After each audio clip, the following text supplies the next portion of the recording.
The Cincinnati Bengals might be approaching this NFL draft much differently than we're expecting. Let's explore what that could look like in today's Mock Draft Monday.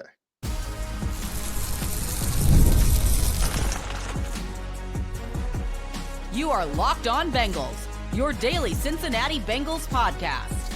Part of the Locked On Podcast Network, your team every day.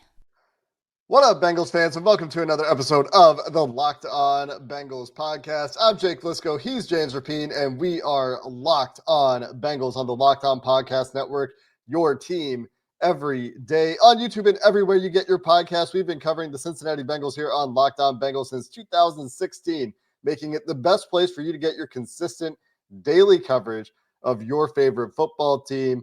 And we'll have you covered with insight and analysis heading into the NFL draft. That's the focus right now on today's Mock Draft Monday. And James, we're going to take a different approach to this week's draft. We're going to get into a different simulator as well for those that have potentially been looking for us to break away from the Pro Football Focus simulator and get into a different world of rankings and machinations in mock drafts. That is what we're doing this week. So for the everydayers that have seen us do it in PFF for a couple of weeks, you get to see us do it in a different simulator today as we get through a mock draft. And we appreciate everyone out there who makes us their first listen as we dive in to the PFN simulator, James. And I thought this week we could try to reframe how we're approaching this and try to address the question of what if the Bengals approach this thing a little bit differently than perhaps we've been thinking about it for the last couple of weeks.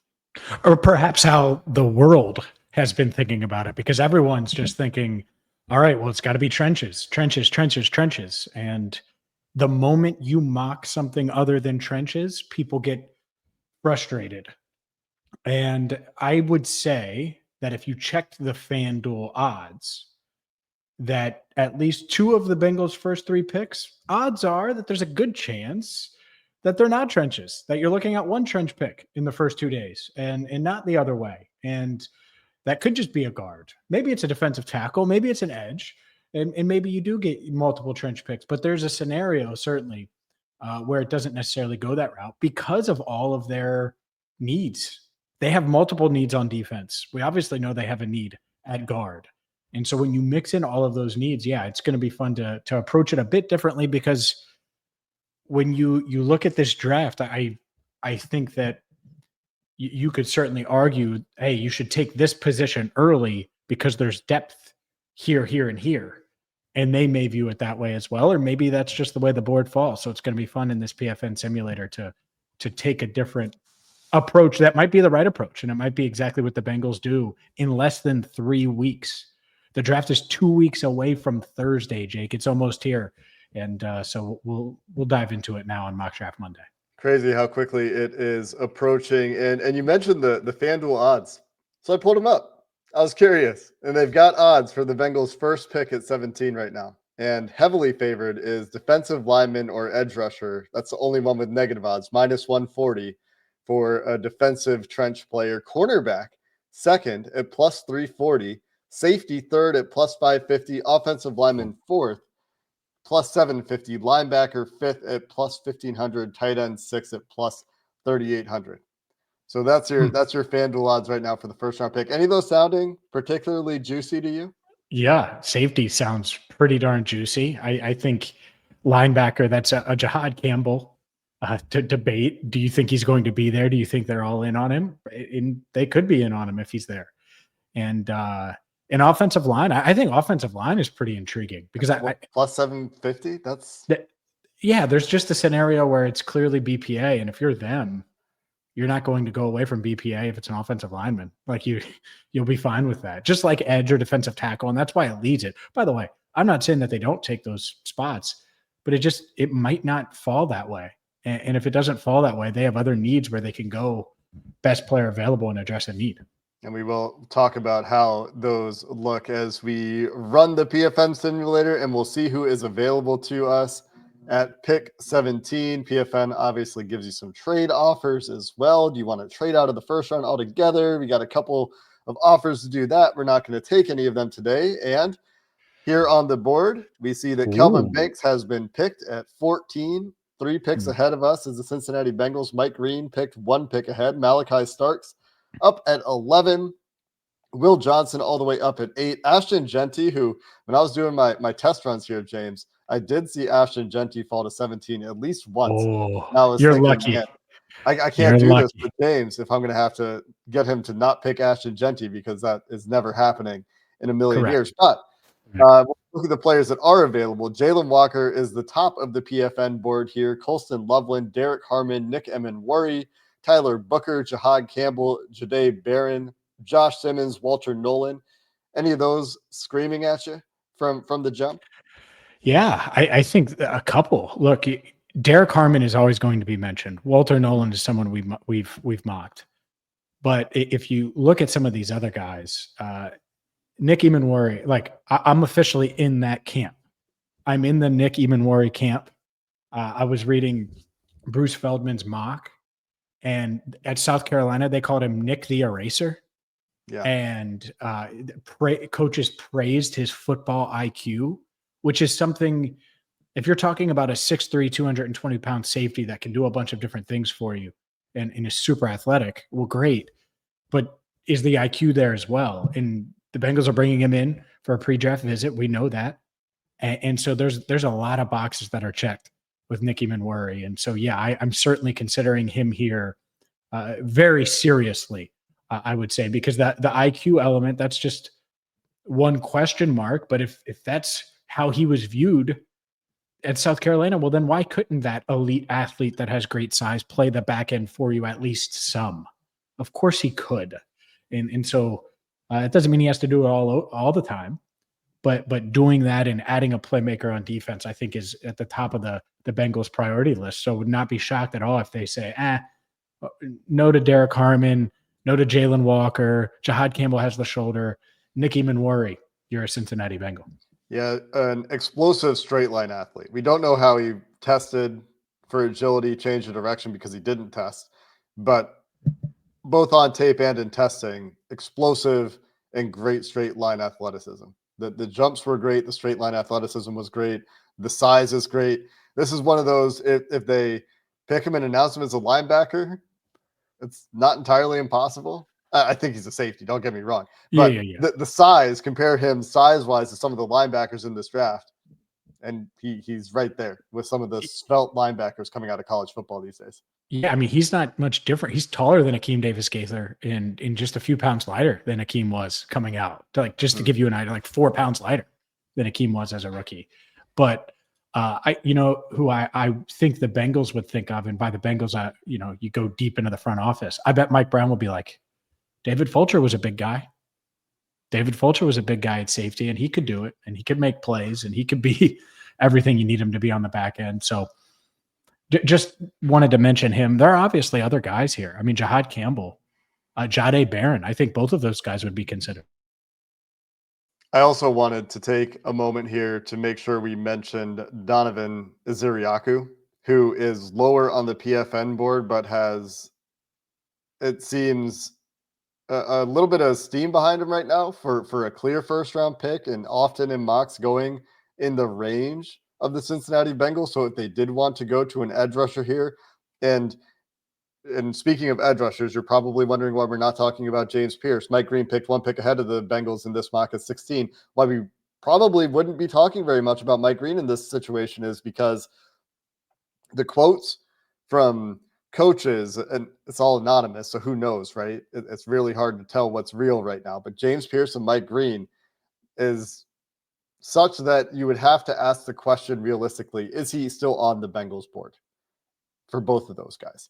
And that's probably why there's not more discussion around those guys. Nick Skirton, another guy that I think is worth talking about here a little bit. And I would also mention Josh Simmons in the conversation. Sure. Depending on how the Bengals feel about that knee. We talked about him last week. If they feel like he can be a guard that in the future can play tackle for them, you look at the guards they're talking to in this draft, they're all essentially tackle guard converts that could be tackles in the future. That would be the case for Kelvin Banks if that was a pick here, and he's been gone for a few picks in this mock as well. Then I think you would have to consider Josh Simmons depending on the knee, not knowing about those injury questions the way the NFL teams will. But we'll come back and make our pick here in the first round in just a minute, coming up next. This is a message from Intuit TurboTax. Taxes was waiting and wondering and worrying if you were going to get any money back, and then waiting, wondering, and worrying some more. Now Taxes is matching with a TurboTax expert who can do your taxes as soon as today. Now Taxes is going to give you an expert that gets your taxes and gives your taxes their undivided attention as they work on your return, while you get real-time updates on their progress so you can focus and enjoy your day. An expert who will find every deduction, file every form, every investment, everything with 100% accuracy. Also, you can get the most money back guaranteed. No waiting, no wondering, no worries. Now this is Taxes. Get an expert now on TurboTax.com. Only available with TurboTax Live full service, real-time updates only in iOS mobile app. See guarantee details at TurboTax.com/guarantees.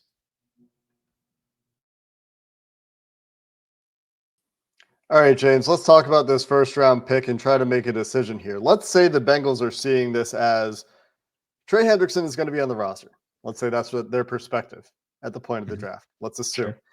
And we've invested a first round pick in Myles Murphy. We've brought back a couple of guys we really like in Joseph Osai and in Cam Sample on the edge. We want to see what's going to happen with development with Cedric Johnson. We maybe come back to edge later, but we're not considering that now. Let's say that they like their young guys on the defensive interior and they signed a nose tackle and they bring back BJ Hill and they're thinking, we like the depth of that position in this draft.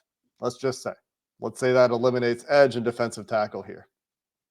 And you're not loving your offensive line options here. Maybe they do love Tyler Booker.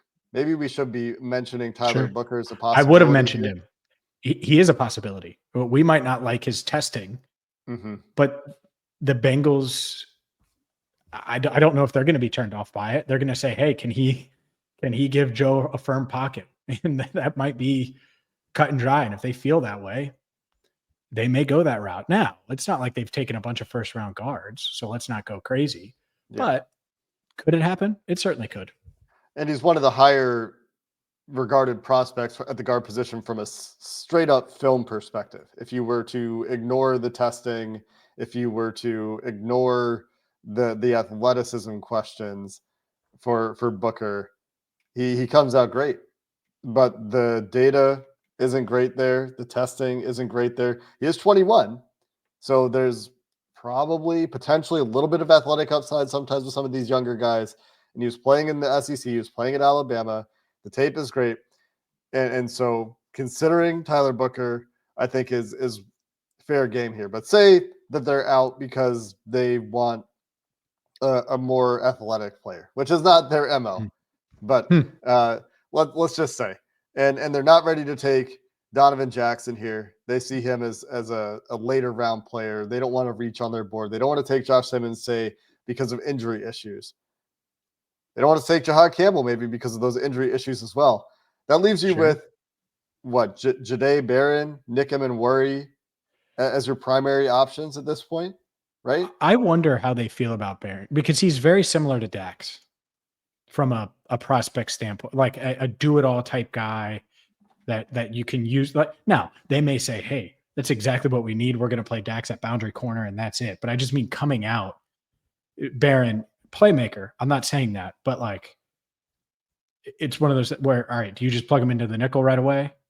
Do you play him at deep safety? Do you think he can do some of that for you? Like that's it's not like you're just plugging him in at outside corner if you draft Jahdae Barron. I think you're kind of using him all over.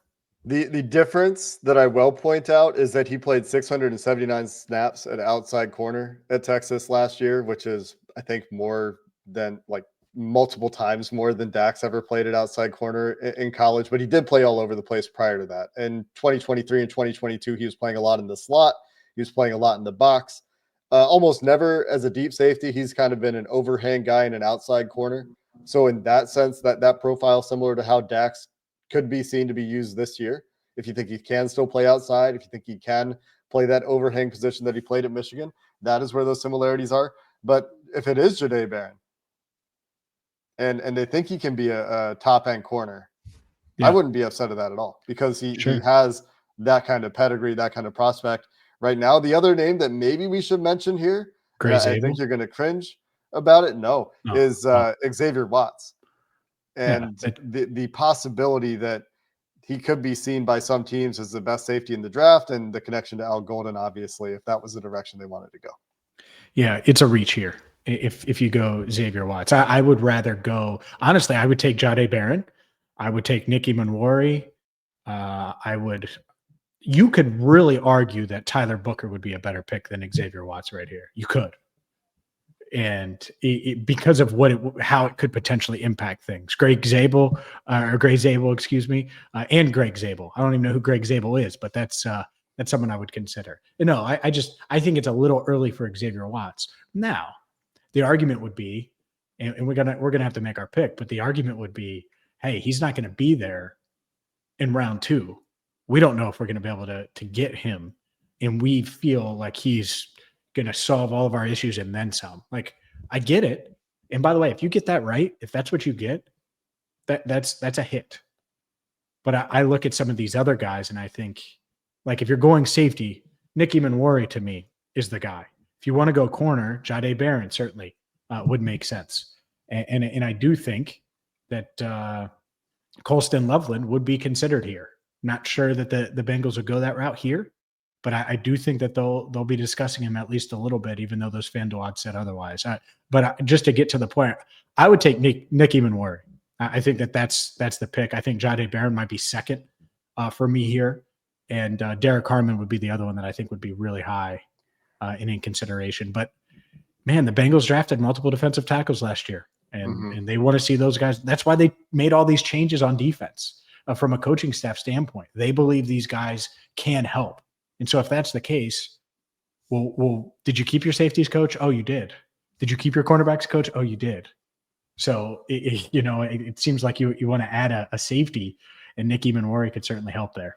I think if it's me, I'm picking Derek Harmon here. But because of those reasons you just explained, okay, let's go Nick Emmanwori, and we'll see where the draft takes us. This is a player that they would think would step in and be a starter for them early at safety, if not day one, and looking to add obviously considerable athleticism, considerable range to the position with a guy like Emmanwori, with his straight line speed. And then hopefully he has those instincts that he needs to be able to get the jump to be that sideline to sideline player.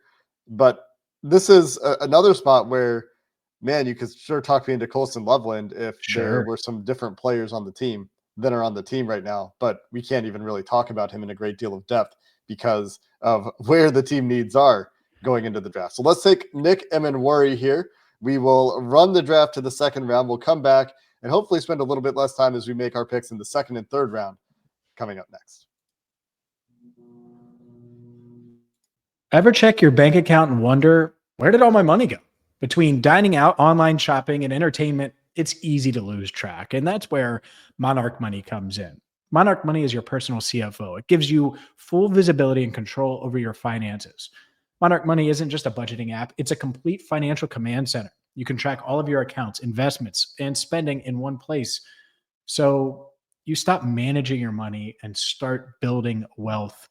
When you use Monarch, you're going to realize how much you're spending on different things. It's going to separate it. So maybe you're spending too much on food delivery and you can budget smarter. You can save more. Maybe you're tired of having to juggle all these different apps. Before Monarch Money, that's what I had, all these different financial apps. Well, you can track everything, all of your bank accounts, all of your investments in one place. Plus, you can plan ahead with long-term goals. Take control of your finances with Monarch Money. Use code LOCKEDONNFL at monarchmoney.com for 50% off your first year. That's monarchmoney.com, code LOCKEDONNFL for half off your first year. Sometimes with these simulators, James, you get absolute gifts. And here in the second round, took us a long time to make our first round pick. Yeah. we have 3 players at the top of the board that I think there's almost a 0% chance are available to the Bengals in the second round. And Nick Skirton, the edge rusher from Texas A&M, who played at Purdue as well. Tyleik Williams, one of my draft crushes, a nose tackle type from Ohio State. And Kenneth Grant, another nose tackle type with perceived greater athleticism, a little bit more upside, according to many, than Tyleek from Michigan is Kenneth Grant. And can we even think about picking those guys when we have this dire need for a guard, a guy that can come in and play right away, be a starting guard, and there's not going to be a chance to get a guard that you feel that good about in the third round? This is where the approach to guard really comes back and is nipping at your heels and saying, no, you need a guard now. You need to look at the guard options now. You might not get another chance if you need a guy to start right away. Yeah, you need they need to find a Pro Bowl guard in this draft. And that sounds a bit dramatic because you don't need Pro Bowl. You just want competent. But if you're drafting a guard in round 2, you sure as hell aren't doing that thinking he's going to be just okay.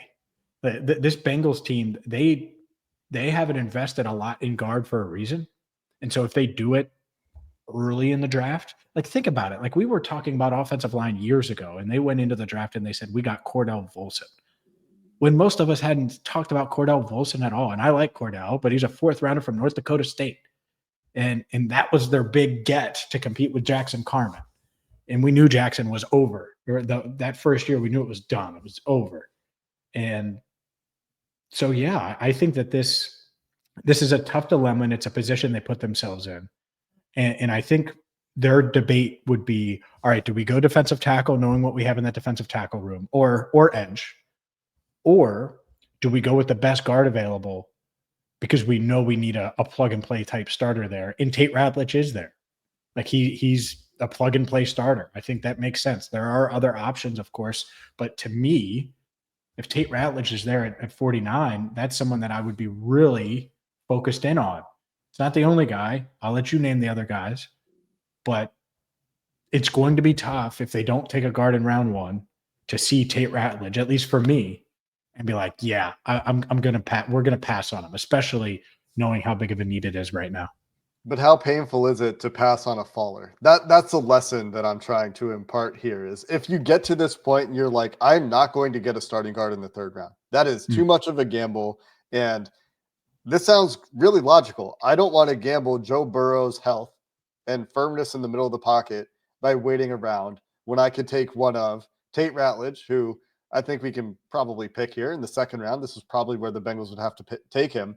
Or Jonas Havanaya, a tackle guard prospect, a Wyatt Millum, a tackle to guard convert prospect, Marcus and Bo, a tackle to guard convert prospect. But in doing that, you're now not picking one of these potential fallers, Nick Skirton, Tyleek Williams, Kenneth Grant. I think, again, there's like a 0% chance those guys are there at 49. But if one of them is, and this is the world you're living in where you have to pass on those guys to pick a player that maybe you do see them as similar level of prospects. Maybe you love Tate Ratledge and thinks he's a borderline 1st round player, just like these guys would be. Fine. This is also passing on Carson Schlesinger, and they have a clear need for LB2 as well. And Schlesinger is a name that I think is going to be associated with the Bengals in the 2nd round.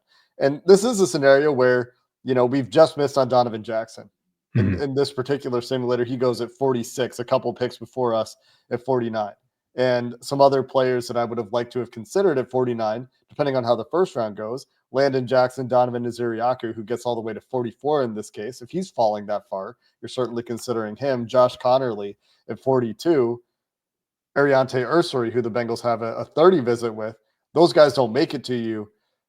And I think that this is a scenario where you're kind of forced to pick a guard here and go for a positional need. Yeah, I agree to an extent. If this happens on draft night, I would not do it. The Bengals might. Just to be clear, I would not do it. If Kenneth Grant is there, or Nick Skirton, maybe you think that's it, or maybe it's your guy. You take one of those defensive linemen because I think Kenneth Grant comes in and starts. I think he could. I think Tyleek Williams, right? I think he could come in right away. I was forgetting his name clearly. That gives you. Can you imagine AFC North games with Tyleek in there, and you have a nose tackle that you brought in, and then you have Tyleek as well going hand in hand? that's AFC North. That's AFC. That's stopping the run and having an elite run defense. So it would be really hard for me to pass on it. But I'm also not going to argue if you get Tate Ratledge. So to me, that's kind of the debate, the back and forth. And it's, I get it. You have your nose tackle, but it would be real nice addressing it with one more guy. And whether it's Grant or it's Williams, I think both of those guys help right away in the trenches. Well, then talk about somebody who could more realistically be available to the Bengals at 49 in TJ Sanders, who has awesome pass rushing data, fits more of what they might be looking for if they're looking for the pass rushing juice, if they feel like they have well-rounded guys that can defend the run, a nose tackle, obviously in TJ Slayton. Then you're saying, okay, well, we're not taking a guy who can affect the opposing passer because we need to protect ours. And that is something that we talked about a lot in terms of protecting Joe Burrow, but now you're forced to do it. I think that's the way I'm going to go here. I'm going to say we're going to pick Tate Ratledge, but imagine a first round pick of Kelvin Banks here potentially, and then second round going TJ Sanders or one of those falling defensive linemen who we talked about before. That'd be okay. I feel pretty good about that then. Sure. It's just a little bit different. Then you're looking for a safety in the third round. That might actually be ideal. If you can get Banks in the first round, get one of these defensive players in the defensive lineman in the second round, or even Schlesinger in the second round if you think it's linebacker, and get a safety in the third round, where you could be talking about Makuba and potentially Winston if he gets there. I know you think he's more of a second round guy, or certainly could be. I think that would be an interesting way for things to go that would be a little bit more ideal than the scenario we're watching play out here, where we're making a sacrifice on the defensive side of the ball here to try to shore things up for Joe Burrow. Yeah, I think that's what our listeners are going to say. Let's go with Ratledge and see if any of these guys fall. It would be great if they did. By the way, Kevin Winston off the board, one pick before, just to give you an idea. And I think that'll happen on draft day. Yeah, going before the Bengals pick at 81, you could certainly see that. That wouldn't be a remote surprise. And I think we got very lucky here, James. I don't think that we would have gotten the guard to fall, as we can see as we look at the picks between 49 and 81. Wyatt Millum is picked, and I saw Marcus and Bo get picked. Jonas Savanaya gets picked, so it's just one more. Ozzie Trapillo gets picked at 70, and Tyleik Williams makes it all the way into the third round, which is kind of wild. Kevin Winston picked at 80 just to take a peek at the safety still available, just to explore that option. We would not have had great options at safety here. Lathan Ransom is a fun player, but he's not that deep safety type, I think, that you would be looking for. No real corners that you love here. You could consider Chris Paul. You could consider Danny Stutzman. You could consider Demetrius Knight. You're seeing the dramatic difference between PFF and PFN on Demetrius Knight here. But the gift that we got is that TJ Sanders is still available to us, and Darius Alexander, the defensive tackle from Toledo. And if you love Omar Norman Lott, the upside there is still there. And he's a little bit lower on the PFN board at 81. But if you can get TJ Sanders in the third round, I'm about it. This is a good way to show the depth, because I do think that there's more depth. Like if you look at safety, it's like 5 or 6 guys that you're considering, assuming that they like the same guys. And once Andrew Makuba's off the board and Kevin Winston's off the board, it feels like you're going into a far different tier.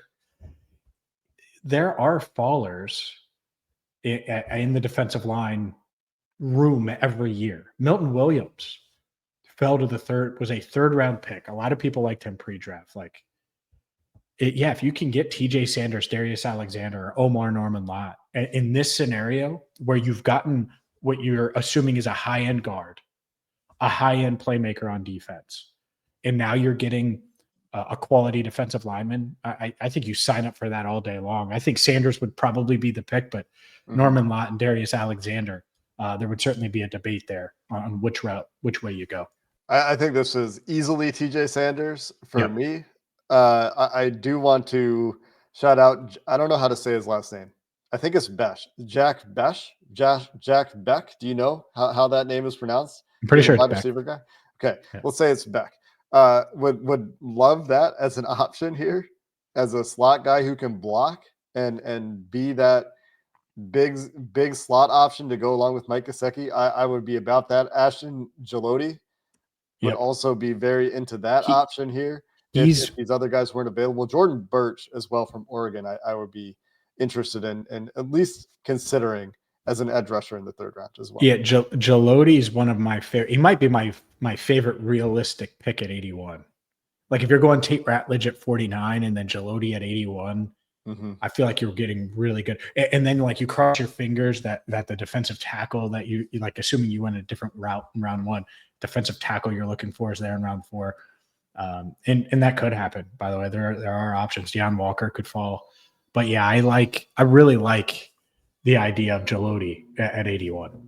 Yeah, Jaloti is definitely a player I'd be interested in. And we've picked a safety and a guard. We don't have a linebacker. We still need to replace Jermaine Pratt at some point.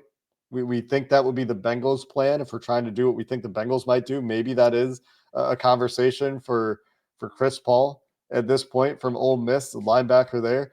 The top linebacker on Chris Paul from State Farm. On this board is Chris Paul.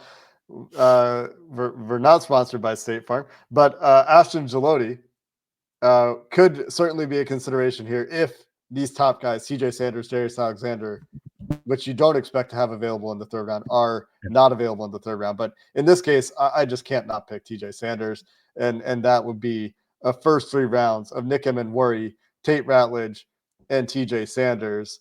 A couple of South Carolina players here, all SEC players, South Carolina and Georgia. That feels very Bengalsy in a stereotypical Bengals kind of big school draft. Yeah, and it addresses what they need. Defensively, they need playmakers. They need guys that can make plays. And if they think Nick Emmanwori is going to be that, boom. I do think he can help you from a linebacker standpoint. He does help the middle of your defense there.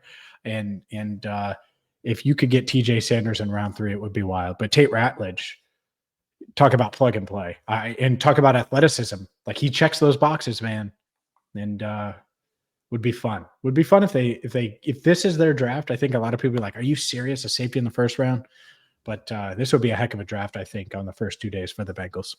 I think it's, for me, really brought together by getting TJ Sanders in the 3rd round. So if you can't get TJ Sanders in the 3rd round, how differently do you feel? But what if it's Jaloti? What if it's Jaloti there?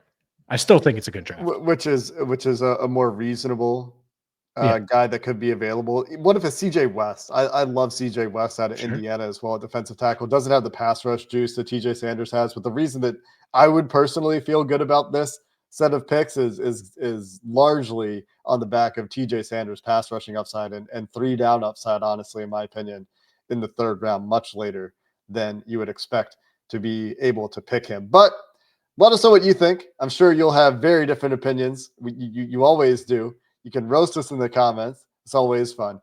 And that's going to do it for this episode of the Locked On Bengals podcast. Until next time, thanks for listening. Hoo day, and have a good one.